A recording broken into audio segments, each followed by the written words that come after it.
Everybody, welcome to Spirit and Truth. Lee Cummings here, and I have two of my favorite people, my great friends, Jon Tyson. If you don't know him, pastor of a great church in Manhattan in New York, the Big Apple Church of the City, and then Corey Russell, the Leonard Ravenhill of our generation, and one of my favorite preachers and favorite people. It's great to have you guys today. Thanks for jumping in here. We're in the middle of our beginning of the year, January season of prayer and fasting here at Radiant called Seek. And you guys have been so kind to come in from around the country to be here with us. And I wanted to capitalize on that and have you guys jump on here and have a conversation. And specifically, I want to have a conversation about the church. I mean, we're all people that are passionate about the church. We serve in the church. We love the church. I kind of make the statement to people when they ask me, well, you're biased towards the church because you're a pastor. My statement to them is always, no, I'm a pastor because I'm biased towards the church. That's good. And that's how it's always been. And the reality is that the church, in my opinion, in America and in the West specifically, is at an inflection point, a turning point, a crossroads in many different ways. And in this particular season, we're talking about the Spirit-filled church. What does a Spirit-filled church look like? And even maybe more specifically, what does a prevailing church look like? What is a prevailing, a compelling picture of the church in our cultural context in the West look like that it doesn't look like right now? Corey, you and I have been talking about Matthew 16. Yeah. Jesus makes this statement, I will build my church and the gates of Hades will not prevail against it. And I was reading that and then just recently begin my Through the Bible reading program. And God says to Abraham about your descendants that they will possess the gates of their enemy. And there has to be a connection, Yes. obviously, there about that. But it's caused me to think about a lot of the things that we have that aren't new, but maybe over the last year and a half have just intensified, where we're being confronted with the things that in many ways we're actually self-defeating ourselves. So many of the defeats that we're seeing on the cultural front, conversations with people that are either skeptical of the church, critical of the church, or neutral related to the church, a lot of those criticisms or a lot of the critiques that they make of the church, they're not wrong. But they're issues of our own making. Some of the leaders that have fallen, the sexual clergy abuse that's happening here, but it's been going on in the Roman Catholic Church. It's happening now in the Church of England. Those are large scale versions. And then here we are over in the non-denominational world, where so often we critique those bigger entities. And it's like, well, if you were more spirit-filled like us, then you wouldn't have those issues. But here we are having the same issues. And I think we brought a lot of that upon ourselves. And we're at a place where we're being confronted with these cracks in our foundation. I want to talk about, and maybe Corey, I'll begin with you. What when you think about Matthew 16 and Jesus's vision for the church that he gives to his disciples, what's jumping out at you about the reality or the church as a compelling, prevailing entity in the earth? Yeah, I've been just, you guys are two of my favorite people. I love you guys so much. I would say I've been just captivated with Matthew 16. This is pretty much a moment about 6 months or so before the cross. And it's that field trip up to Caesarea Philippi, which was called the gate of the underworld. It was literally the gate of Hades, the gate of the underworld, and that Torah observing Jews would have never gone near.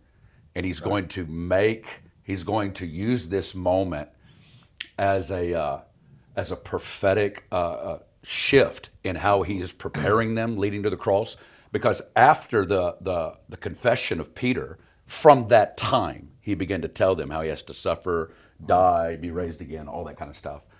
I think the issue surrounding all of that is bringing the disciples, and I believe bringing the church today, from secondhand revelation of Jesus to a personal corporate. We need a greater, robust revelation of Jesus Christ in this hour. The majesty of this man, the glory of this man. Who do you say that I am?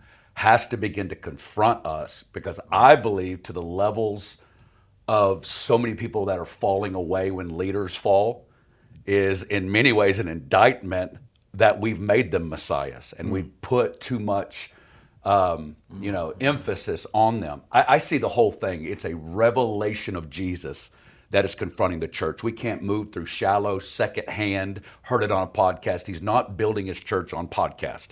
He's not building his church on Instagram Reels. He's not building them on YouTube Shorts and Hold on, YouTube I got to write that down. messages. That's going in my notes. He's not. He's building his church on the revelation of himself. And and I think that's where the cracks are in the foundation. It's because he's not the foundation. And we've built, there's a lot of chaff, there's a lot of other things. And so I've been connected. So, the whole Matthew 16 thing is amazing. He builds it on that. And I've been connecting it with Revelation 1. And John gets undone with this revelation of Jesus. And what is Jesus holding in Revelation 1? Keys. Yeah. He's holding those keys, which I think is authority in the Spirit to bring the kingdom into the darkest of places. So in your perspective, you look at the church, and a big problem that we have that is not obvious is that we don't have a compelling enough revelation of who Jesus is. Yes, we haven't. I think the spirit of revelation, personal revelation, because it goes from who do men say, which is secondhand, to who do you say?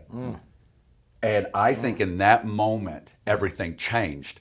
I don't even know if Jesus thought he would get an answer. I don't know. But in that moment, one of the greatest miracles that ever could take place took place.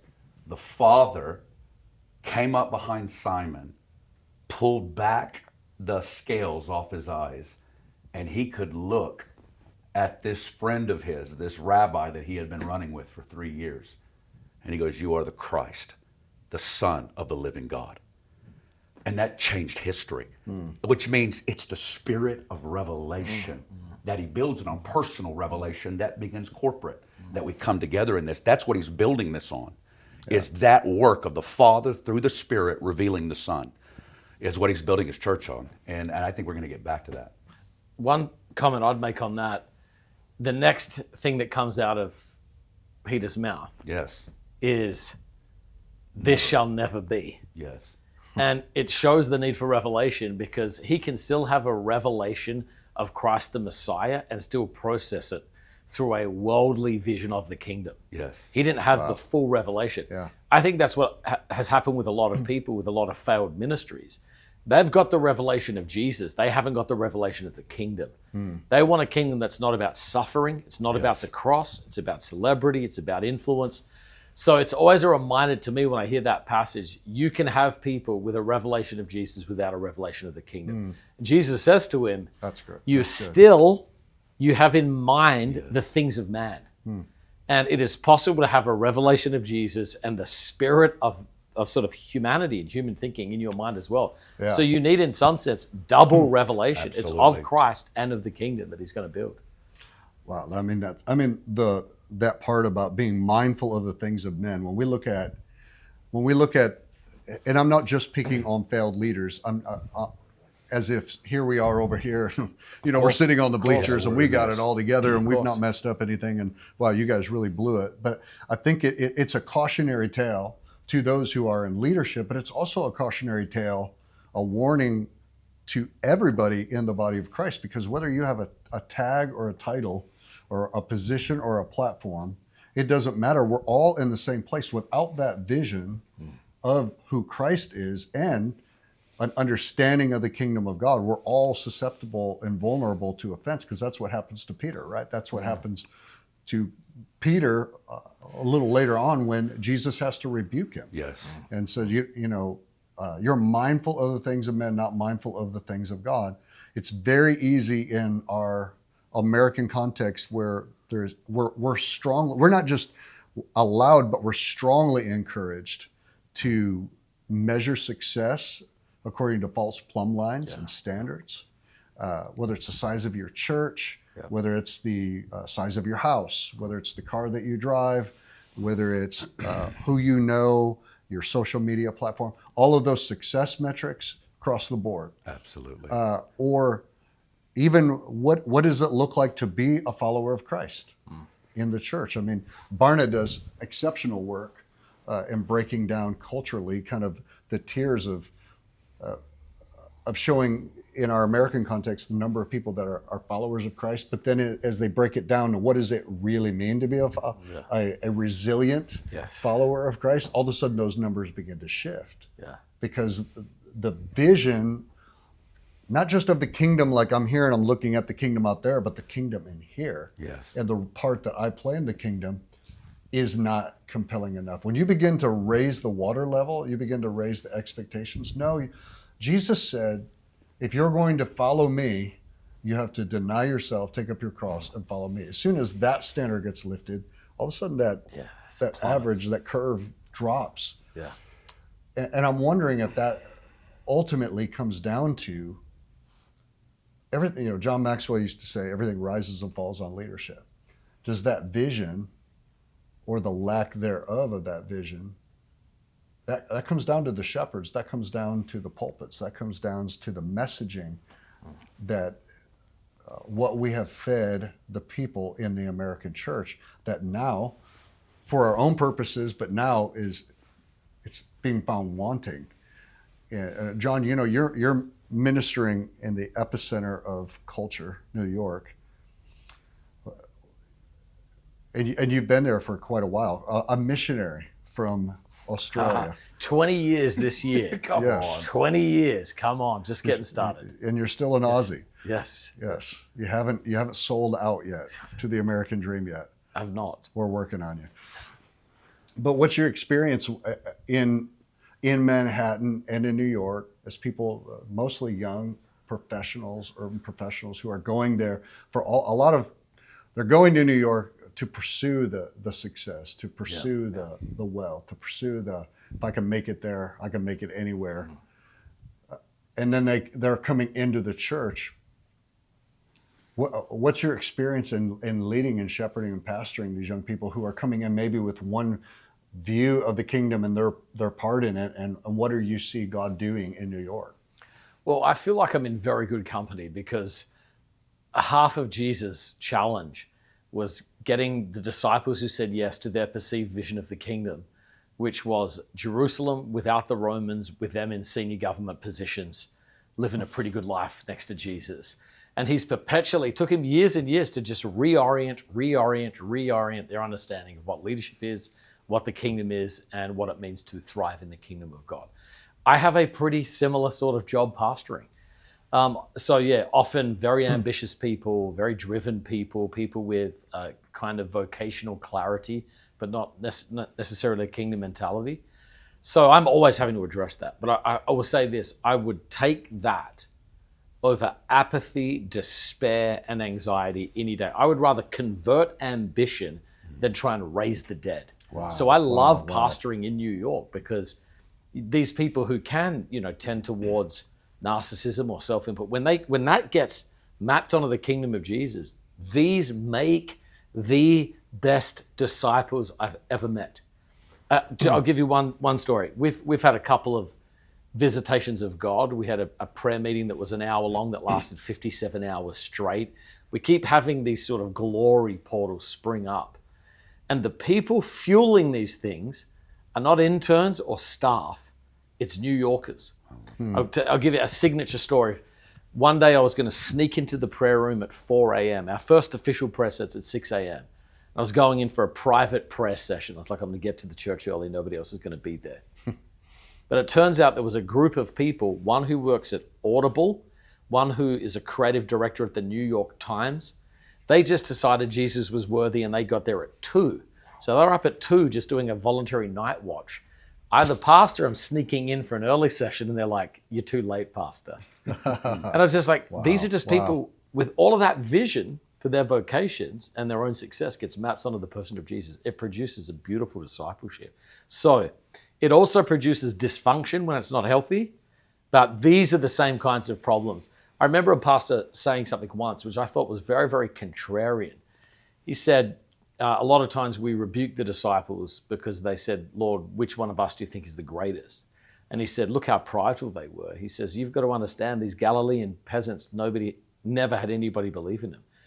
The downside is that they had ambition. The upside is that Jesus made people who were nobodies believe something great could happen with their lives. That's right. Wow. And so aligning that vision of greatness is the key. That's a lot of what I do in New York, and it's a real joy. Wow. When we think about going back to that Matthew 16, the gates of hell will not prevail against the church that he builds. You don't have to be a prophet to sit around and critique the church as it is. But within our prophetic imagination, like Walter Brueggemann would talk about, in our prophetic imagination, what is Jesus building as a model for a compelling, prevailing church in the Western cultural context, specifically in the American context? If we fast forward the tape and go, if Jesus fully has his way, in 5 years, 7 years, 10 years, should the Lord tarry, what is the church going to look like? What's it going to? I may not know all the details. Is it LED walls, holograms? Who cares? But the spiritual underpinnings and the ethos within the church and the focus, the priorities. What's that going to look like? What's it going to take for the church to not become a product of culture, but to actually be a prophetic voice to its culture in a way that prevails and begins to shift culture? What can we learn from previous revivals and awakenings? And what should we be looking at right now as leading cultural indicators about what Jesus is building into the church? What are you sensing? I mean, I think the double-barrel shotgun of Matthew 16 is, it's you're the Christ, Son of the living God. And then from that time, he began to tell them how he has to go to Jerusalem, suffer, die, and be raised again. And then Peter released the second great confession. Father speaks, then Satan speaks. I think it's about a people who have been conformed into the image of the suffering, humble servant, Jesus. And I think prevailing, because we use that, and this is what was in Peter's mind. That means conquering by power. And Jesus is going to conquer through death. And I think prevailing. Talk about that. I think the word prevailing, it excites this. You're going to da. But I think it's the deliverance of pride, self-sufficiency, self-idolatry, this living for ourselves and being truly conformed into that cruciform discipleship. They love not their lives Exactly. even unto death. That's what prevails. And I think that's what we're going to rediscover. And that's the double barrel. It's both of these. It's the revelation of Jesus and the suffering that he works in us and that he turns us into the humble people that change the world. I mean, we're already seeing some of like the counter of that. You know, we're seeing marching in the streets of major cities of radical Islamic supporters basically declaring through intimidation, through marching, and many of them probably are very sincere in their sense of justice. We could argue that, but there's a very real sense within Islam in the West now, in Europe, and even college campuses and Columbia University, Chicago, different places over the last year or so, where you see this triumphalism of Islam, like conquer, intimidate, and take your place. But yet the cross is completely the opposite of that, right? Yeah. It's the suffering. It's the suffering of the church in the second century that was one of the greatest evangelistic, most compelling parts of the church in their suffering. It's completely the opposite. Yes. And N.T. Wright has that comment, I think it's from Evil and the Justice of God. The call of the church, this is a paraphrase, the call of the church is to implement the victory of God through suffering love. Wow. And that's it. It's like, hey, the prosperity gospel is God loves you so much you won't suffer. The prevailing gospel is God will give you power where you can endure any suffering without becoming bitter and without giving up. Yes. And that's what the church is prevailing in Iran. It's prevailing through suffering. That's right. In spite of it. That's all genuine movements of God in the world right now. For the most, they're all in suffering contexts. And these are people who are paying a price. and their suffering's being validated with power. And that's why we've got so little power, because we don't need it. We don't need power. And it's so contrary to the things of man. Yeah, 100%. Yeah. You know, it's, if you find Jesus, he'll stop your suffering. That's right. And if you find Jesus, you won't be poor anymore. And if you find Jesus, Our church has talked historically. Our original vision statement when we moved to New York was the way of Jesus in the context of the city with a heart for the world. That was our 2005 manifesto. I'm sort of moving away from the way of Jesus right now. Not in my heart or theology, but I think the concept's been recruited and unintentionally turned into a form of self-preservation, self-care plus. And so I'm using language I think is a little more biblical, a little stronger, which is the way of the cross. Yes. And the way of the cross, we just redid our church's core discipleship, and one of our core values is crucified and consecrated. And it's like, we call you to crucify yourself to rise to a consecrated life. And it's like, that's like a little bit of a different vision than like, hey, we hope you get some time off and your heart's really rested. It's like a different vision. And I think helping you live your best life. Yeah, and listen, man, I wrote a chapter on Sabbath and rest. I've written on it a lot, preached on it. Mm-hmm. I'm not anti-rest, but I am pro the crucified life.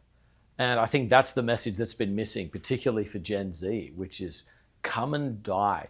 If you're so worried about preserving your current life, you're going to lose it. You're going to lose it in the quest of self-preservation. But if you come and die, what you'll get is the life of God. And that's going to be the life of resurrection. And you can't burn out of a resurrected life. That's right. Yeah. And so we've got to bring people into that. Now, I'm not dismissing, obviously, the anxiety, the cultural trauma, a lot of things people have been through. I'm tremendously compassionate towards that. But I don't want people to believe your destiny is that. That may have been what you have been through, but I do want you to know God has more for you than that. He can come and die that you may live. And I believe we recover that message. And I think we're going to end up with people who help build the kind of church Jesus has in mind. It's interesting. You go back 30, 40 years and you see the influence of the word of faith movement. That step, especially in the charismatic Pentecostal, we're talking about Spirit-filled church. In that world, the advent or the introduction of that word of faith is a big banner, but basically it came in, and you've got prosperity gospel that's connected to that. You've got unconditional, over-realized eschatology when it comes to the issue of healing. That comes through that. And we've seen the emphasis of that, taking the Bible and chopping it up into a book of incantations that if you say them, pray the them. Christian version of manifesting. Yes. Exactly. I'm manifesting this into the universe by declaring the creative power of words, all of these types of things and books that came out. And I don't think we understand the ramifications or the nuclear fallout of that happening in the 70s and 80s in the evangelical, specifically the charismatic church, that in many ways produced a lot of the issues that we're now having to unravel in the church, because you can't have how can two people read the Bible? Let's just zero it down. How can two preachers read the New Testament and one come out, God wants you rich, he's going to heal you every single time, you just name and claim it, you shape your own future, you're a God, and the other one come out, no, it's through suffering, you may be healed, you may not be healed on this side of eternity, it's suffering with Jesus, experience it, blessed are you when you are persecuted. I mean, all of the, how can you come out and say, this is the gospel, this is the gospel? That boggles my mind. Well, the people reading it are reading it in America, and the people reading it are reading it in Iran, and their contexts are demanding different things of them. Right. When a young woman asks herself the question, if I leave the house to go lead the women's Bible study and I'm arrested and raped, is Jesus worth it? Is coming up with a very different, sober assessment of the value of Jesus to the person who's worried about getting a bigger car as a different framework. And so yeah, I think our context has robbed us so much. And then a lot of the places the prosperity gospel is flourishing are countries that are trying to become first world countries. Right. They're emerging and aspiring after American affluence. Right. And it was Jesus who had a disproportionate hatred of the god of mammon. He didn't say you can't serve sexuality in mammon, you can't serve pride in mammon. Right. He said that you can't serve God in mammon, because that acts as a kind of functional toolkit of idolatry where you just don't need God in any way, shape, or form. If you have a problem that money can fix, you don't have that problem. And for a lot of people, we felt like we didn't need God because if we got money, we didn't need to depend on him. It was such a distorted reality. And I think even the gift of COVID, okay, it was like, life was a bit hard for all of us. It just sort of knocked us down to reality a little bit. You know, so yeah, I think the context has in many ways corrupted our interpretation of the text. And when you put mammon and you make mammon one of the attributes of God, and you combine those two things like you do in the prosperity gospel, it's a very deceptive. Yeah, I don't have a poverty gospel. I don't think. No. I think, but not the pursuit of that. It's exactly right. If God blesses you, great. The goal is stewardship and being generous. That's leveraging what you've got for others. Fantastic.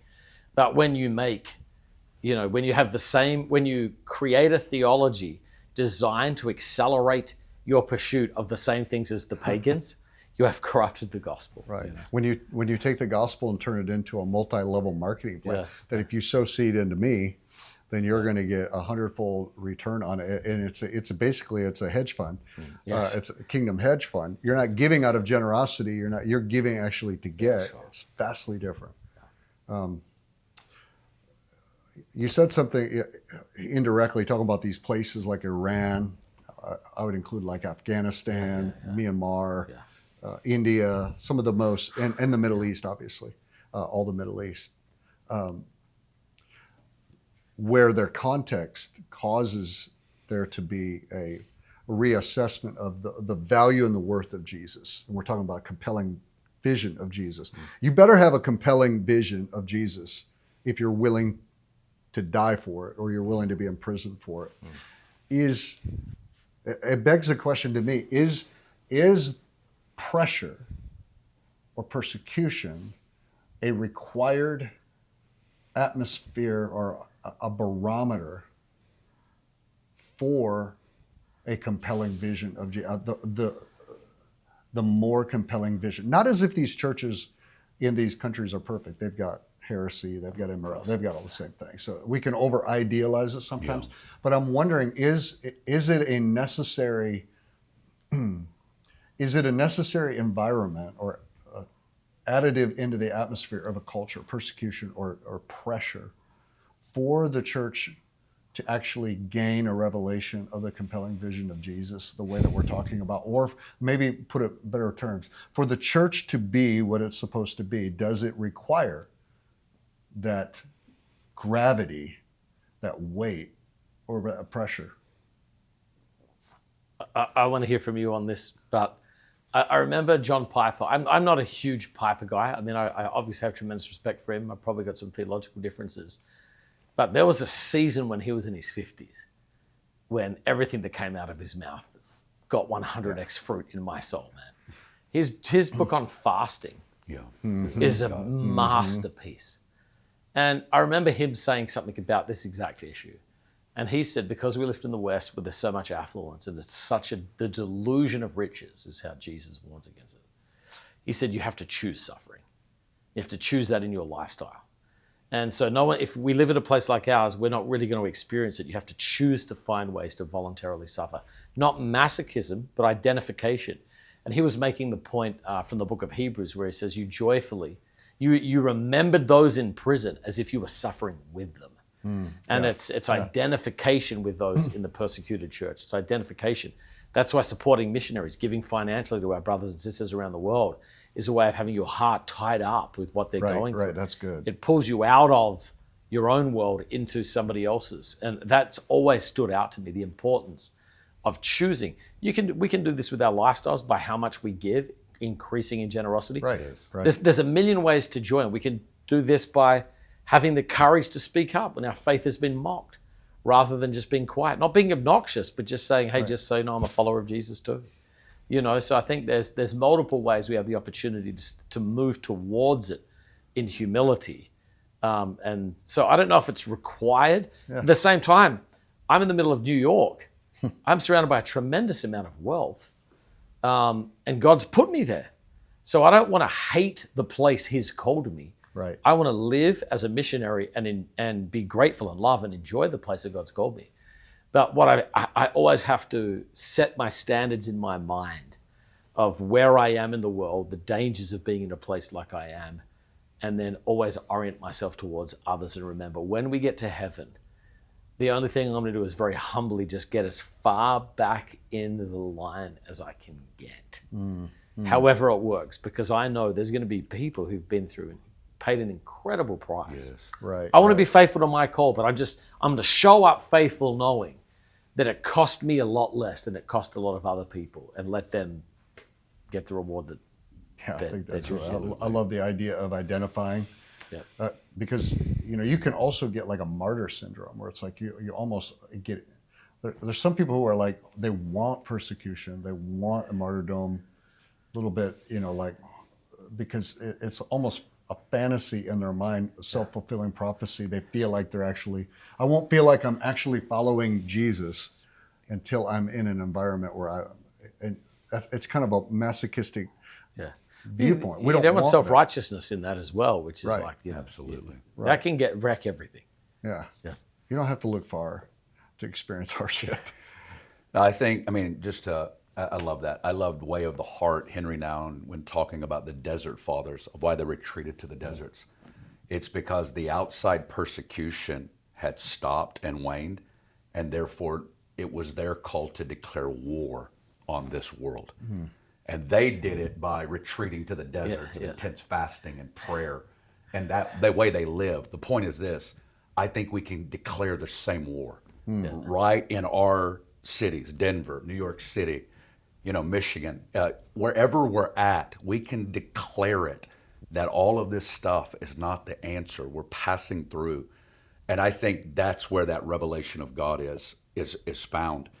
And understanding that, I think we can take that stand and do that.